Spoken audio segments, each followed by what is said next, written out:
ఊర్మిళ నెల తప్పి ఇన్ని రోజులవుతుంది కదా, ఊర్మిళకెందుకు వాంతులవటం లేదు? ఏ ఊర్మిళ? ఈ టాబ్లెట్ ఒక్కటి వేసావనుకో ఉన్నది పోవడం కాదు, జీవితంలో మళ్ళీ కడుపే రాదు. అంత పవర్ఫుల్లా?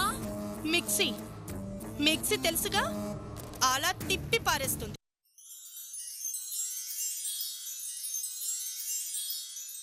సావిత్రి, ఇది నీకోసమే. ఈ ఒక్క టాబ్లెట్తో నీ జీవితమే మారిపోతుంది. ఏ కడుపు చూసుకొని మురిసిపోతున్నావో దాంట్లో ఉన్నవన్నీ గ్రైండర్లో వేసినట్టు తిప్పి బయట పారేయటం కోసం నీకోసమే తెచ్చిన టాబ్లెట్ ఇది.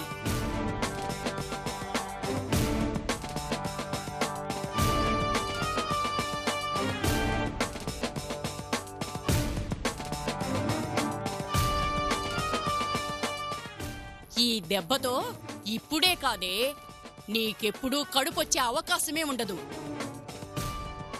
అమ్మా సావిత్రి, నీకోసమని ఇదిగో జ్యూస్ కలుపుకొని తీసుకొచ్చాను. అసలే ఉట్టి మనిషి కాదు కదా, ఇలాంటి జ్యూసులు అవి తాగితే నీకు, నీ కడుపులో బిడ్డకి ఇద్దరికీ మంచిది. తాగమ్మా. పిన్ని, ఏంటమ్మా అలా అరిచావు? నేను సేవలు చేయాల్సింది పోయి నువ్వు నాకు సేవలు చేయడం ఏంటి పిన్ని? అదా, నేనేదో అనుకుని కంగారు పడ్డాను. తప్పే ఉందమ్మా. కడుపుతో ఉన్న నీ గురించి నేను ఆలోచించకపోతే ఇంకెవరు ఆలోచిస్తారు? నేను హాస్పిటల్లో ఉన్నప్పుడు నా గురించి నువ్వు ఆలోచించలేదా? అలాంటి నీకు ఈ మాత్రం సేవలు చేయకపోతే పిన్నిగా నా బ్రతుకు అర్థమే ఉంటుంది. నువ్వు తాగమ్మా.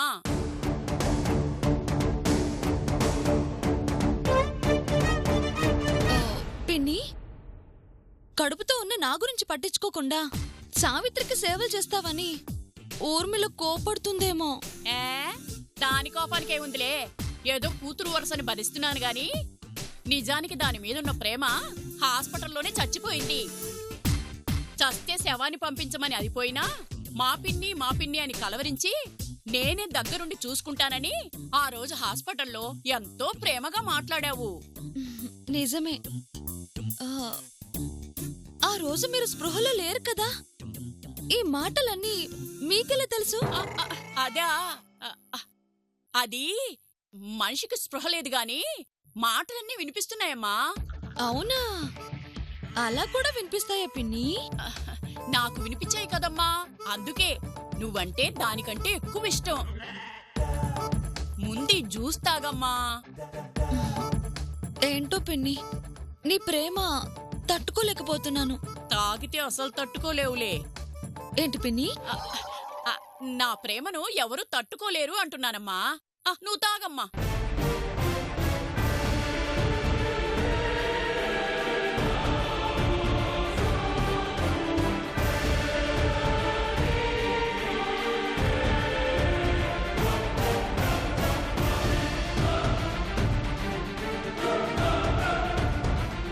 సావిత్రి,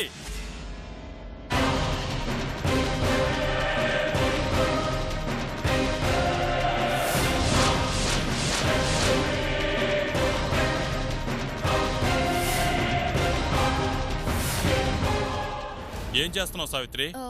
పిన్ని ప్రేమగా ఇచ్చిన జ్యూస్ తాగుతున్నాను బావా. ఆమె ఇచ్చిందని తాగాడేనా? అది జ్యూస్ కాదు.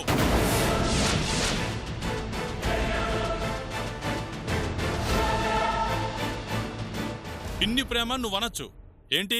పిన్ని కూతురు కలిసి నన్ను వేరు చేస్తున్నారా? నేను నీకోసం ప్రేమగా జ్యూస్ కలుపుకుని వస్తుంటే నువ్వు మీ పిన్నిచ్చిన జ్యూస్ తాగుతావా? తింగర్ సచ్చినోడా, నీ ఓవర్ యాక్షన్ కి నా గుండె ఆగినంత పనైంది కదరా. ప్రేమగా తెచ్చింది బావా. ఏ మా అత్తదేనా ప్రేమ? నాది కాదా? నేను తెచ్చిన జ్యూస్ తాగాల్సిందే. అల్లుడు, ముందు నేను తెచ్చాను. నీకన్నా ముందు నేనే కలిపాను, కానీ తేవడం మాత్రం లేట్ అయింది అంతే. లేదు అల్లుడు, ముందుగా తెచ్చింది ఇచ్చింది నేనే. నా జ్యూసే తాగాలి. నువ్వు మొన్నొచ్చిన పిన్నివి, నేను మొదటి నుంచి బావనే. బంధుత్వంలో సీనియర్ నేనే కాబట్టి ముందు నా జ్యూసే తాగాలి. ఏంటబ్బా బావిలా యాక్ట్ చేస్తున్నాడు? అసలేం జరుగుతుంది? నా జ్యూసే తాగాలి. కాదు, నా జ్యూసే తాగాలి. లేదు, నా జ్యూసే తాగాలి. నా జ్యూసే తాగాలి. లేదు, నేను తెచ్చి తాగాలి. నా జ్యూసే తాగాలి. అల్లుడు, నేను తెచ్చి నా జ్యూసే తాగాలి. నేను ఇక్కడ తెచ్చాను. నా జ్యూసే తాగాలి. నా జ్యూసే తాగాలి. బా, నేను తెచ్చి తాగాలి బుల్లెటు. నా జ్యూసే తాగాలి. నా జ్యూసే తాగాలి. నా జ్యూసే తాగాలి. నేను తెచ్చి తాగాలి. ఆ బుల్లెటు నేను తెచ్చి తాగాలి. నేను ఫస్ట్ తెచ్చాను తెలుసా? కాదు, నా జ్యూసే తాగాలి. లేదు, నేను తెచ్చి తాగాలి. ఓకే, కాంప్రమైజ్ కొద్దాం. నేను మాత్రం కాంప్రమైజ్కి రాను అల్లుడు. సరే, నువ్వు అవ్వద్దు, నేను అవ్వను. మనిద్దరు జ్యూసుల్లో ఎవరు జ్యూస్ ముందు తాగాలో ఆ దేవుడే నిర్ణయిస్తాడు. ఎలా? ఇలా డ్రింక్ డ్రింక్ అది ఇటీ ఇటీ చింత చిత చిత చింత తత్త చింత చిత చిత చింత తత్త చింత చిత చిత చింత తత్త చిత చిత చింత తత్త చింత చిత చిత చింత తత్త. ఇప్పుడు నీకు నచ్చిన గ్లాస్ తీసుకుని తాగు సావిత్రి.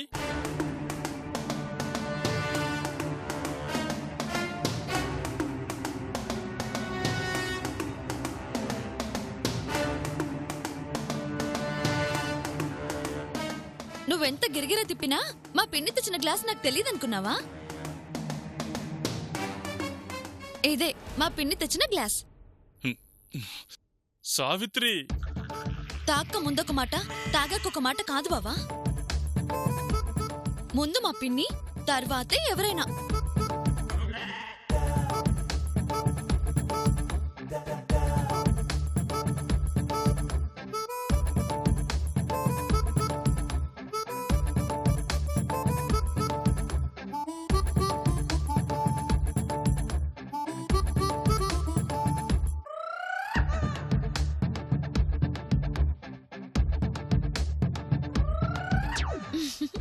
మా పిన్ని ప్రేమలాగే తీయగా ఉంది.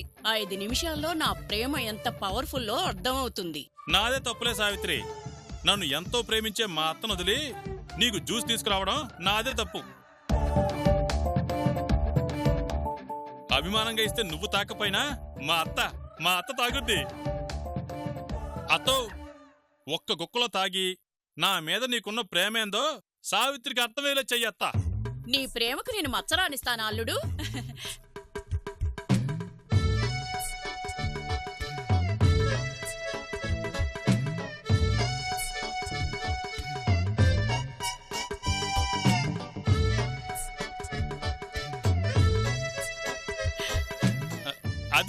అది మా అత్తంటే సావిత్రి.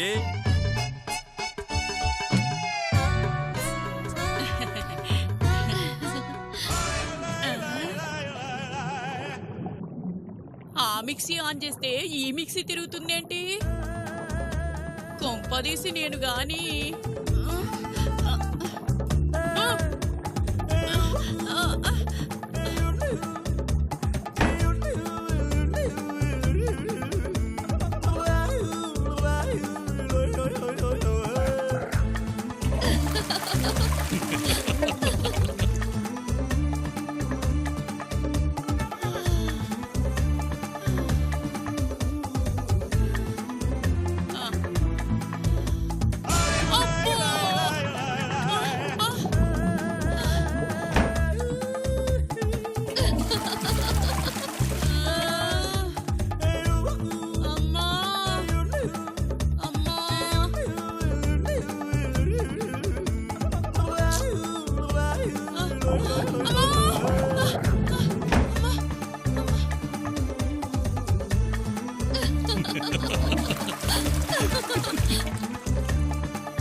ఏందత్త రన్నింగ్ రేస్ చేస్తున్నావా? కడుపులో కుళాయి తిప్పేసింది అల్లుడు. అదేంది, ఇప్పటిదాకా బానే ఉన్నావు కదా. కొంపదీసి జ్యూస్లో ఉన్న కలిసిందంటవా? ఆ? ఏం కలుస్తుంది అల్లుడు? ఏదో నాకు జ్యూస్ పడక మరి తాగడం ఎందుకు? అభిమానంగా అల్లుడిస్తే తాక్కుండా ఉంటానా? అత్తా! గుండెలు పిండేసావత్తా. అమ్మో! ఏమైందత్త? అయ్యో బుల్లెట్, నా కడుపు పిండేస్తుంది. అత్తో అత్తో అత్తో అత్తో.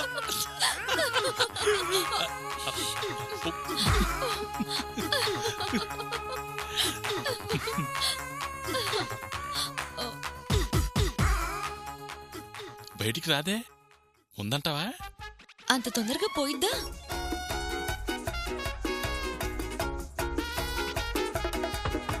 పిన్ని,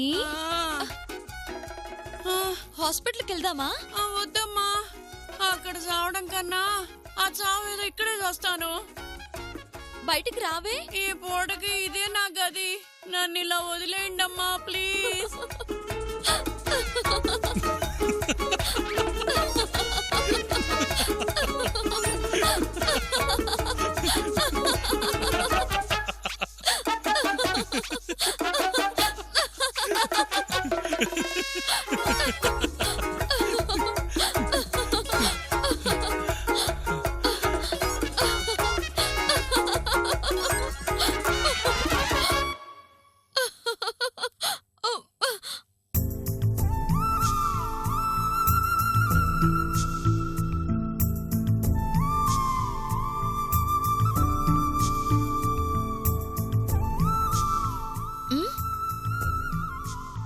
ఏదో ప్రమాదం తప్పింది కాబట్టి మనం ఇలా నవ్వుకోగలుగుతున్నాం గాని లేదంటే నీ పరిస్థితి ఏంటి సావిత్రి? వాళ్ళు వాళ్ళ ఆలోచనలు చూస్తుంటే భయమేస్తుంది. కడుపులో బిడ్డను కూడా చంపాలి అనుకుంటున్నారంటే అలాంటి వాళ్ళని క్షమించకూడదు. క్షమించకూడదనే కదా బావా వాళ్ళనిలా ఆడిస్తుంది. ఏం ఆడిస్తున్నావు సావిత్రి? సమయానికి నేను రాకపోతే నువ్వు ఆ జ్యూస్ తాగి నరకం అనుభవించాల్సి వచ్చేది. ఆట అనుకున్న తర్వాత అప్పుడప్పుడు అవతల వాళ్ళు కూడా గెలుపుకి దగ్గరగా వస్తుంటారు బావా. గెలుస్తారని మనం కంగారు పడిపోతుంటే ఓడిపోవడం గ్యారంటీ. అలా అని ఇలా ప్రమాదాలతో ఎన్ని రోజులు ఆడుకుంటావు సావిత్రి? వాళ్ళ విషయంలో నువ్వు చాలా జాగ్రత్తగా ఉండాలి. సరే బావా, త్వరలోనే మనం ఈ ఆటకి ఫుల్ స్టాప్ పెడదాం. ఎంత త్వరగా నువ్వు పనిచేస్తే అంత మంచిది. లేదంటే క్షణక్షణం వాళ్ళని అలా ప్రమాదాలతో పలకరిస్తూనే ఉంటారు. లేదులే బావా, ఆటకి ముగింపివ్వాలని నాకు అర్థమైంది. టైం చూసి ముగించేస్తాను.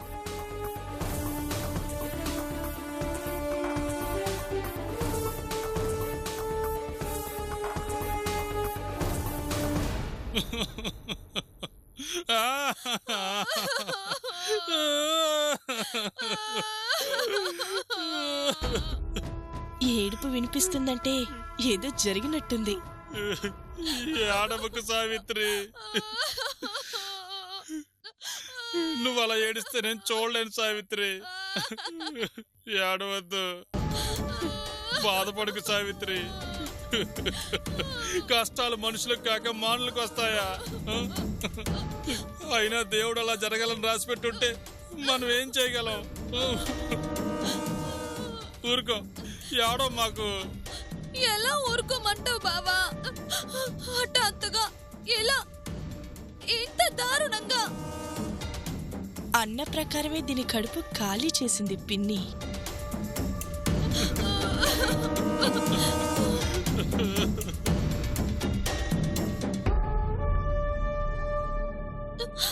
ఊర్మిళ, ఊర్మిళ,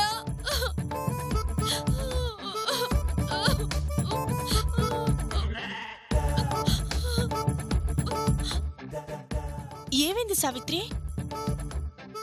సమయానికి వచ్చావు ఊర్మిళ. ఎంత చెప్పినా తనకు అర్థం కావడం లేదు. జరిగేది జరగకుండా ఆగుతుందా? నువ్వైనా కాస్త సర్ది చెప్పు. ఎలా ఎలా తట్టుకోమంటావు ఊర్మిళ? ప్రాణం ప్రాణం అనుకున్నాను. అలాంటి నా ప్రాణానికి ఇంత దారుణం జరిగితే ఎలా తట్టుకోమంటావు ఊర్మిళ? నో డౌట్ దీని కడుపు ఖాళీ. ఊరుకో సావిత్రి, మీ బావ చెప్పినట్లు జరిగేవి జరగకుండా ఆగుతాయా? అంతా విధి.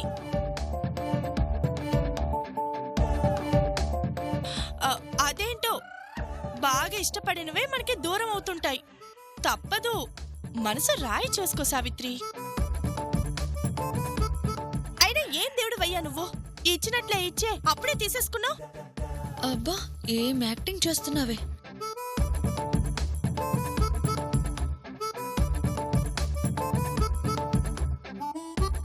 ఏంటి సావిత్రి అలా చూస్తున్నావు?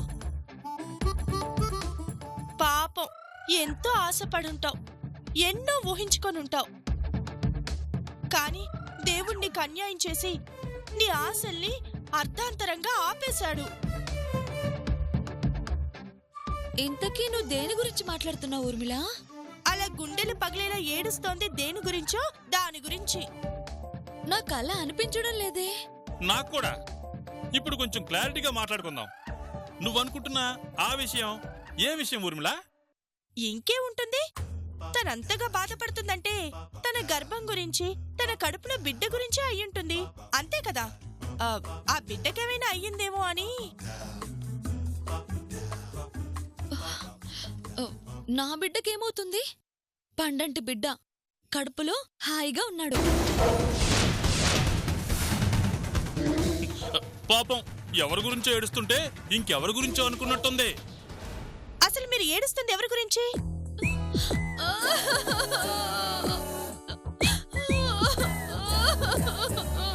నా చెల్లెలకి ఇంకా అర్థమైనట్టు లేదు బావా. చెబితే తట్టుకుంటుందో లేదో బావా. ఇంత దారుణాన్ని నా నోటితో నేనెలా చెప్పాలి బావా? చెప్పకుండా చేసేదేముంది సావిత్రి, చెప్పడం మన ధర్మం సావిత్రి.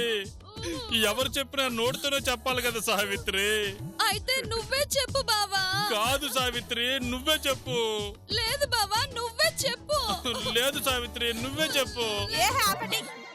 అసలేం జరిగిందో చెప్పిన తర్వాత ఏడవండి. ఏం చెప్పమంట ఊర్మిళ? పర్వతం పడిపోయింది. ఏంటి? అదే, ప్రేమ పర్వతం లాంటి మా పిన్ని పడిపోయింది. ఉదయం నుంచి పోవటం రావటం, పోవటం రావటం, పోవటం రావటం 20 సార్లు. మా అత్త కాబట్టి ప్రాణాలతో ఉంది. ఏంటి 20 సార్లు? అదే ఊర్మిళ, 20 సార్లు. ఆ 20 సార్లు ఏంటో చెప్తే కదా. గదిలోకి వెళ్ళి చూడు, నీకే అర్థమవుతుంది. వెళ్ళు.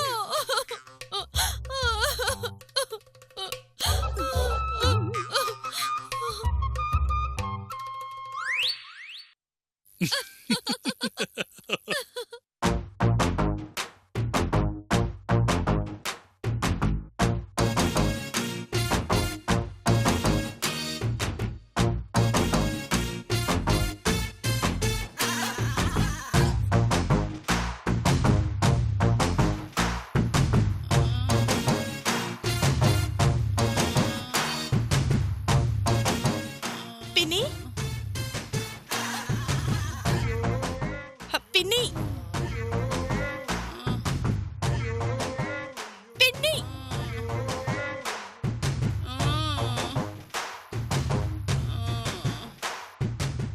దాన్ని అడ్డం లేకుండా చేస్తానని నువ్వడ్డం పడ్డావా? అసలేమైంది? పరిస్థితి ఏం బాగాలేదమ్మా. ఏం రోగం? ఏదైనా రోగం అయితే అంత మందేసుకునేదాన్ని. ఏం జరిగిందో తెలిసే లోపే 20 సార్లు. ఏంటి 20 అని? బయట వాళ్ళు, లోపల నువ్వు. ఏమైందో ఏంటోనమ్మా.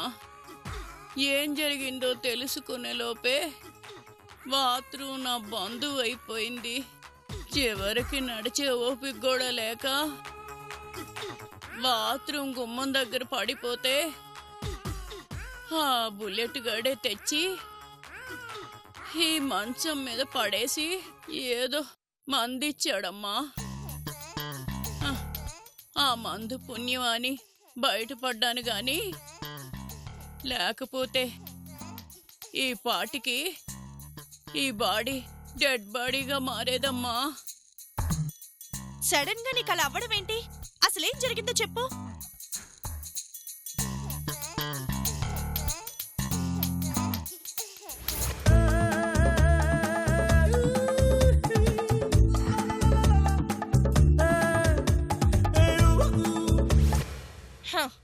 అర్థమైంది.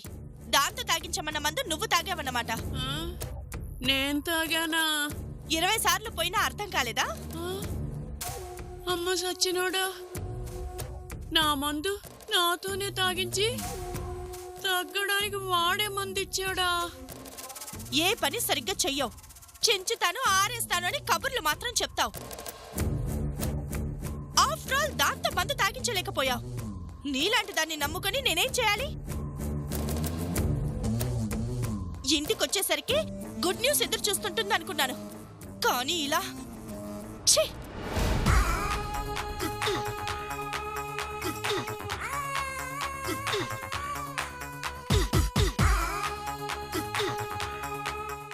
నిన్నగాక మొన్న గర్భవతం తెలిసిన నాలోనే ఇంత మార్పొచ్చింది. ఎప్పుడూ నెల తప్పిన నీ పొట్టేంటి అంగుళం కూడా పెరగలేదు? ఈ అనుమానం తమ్ముడికి గాని నాకు గాని రాలేదేంటి?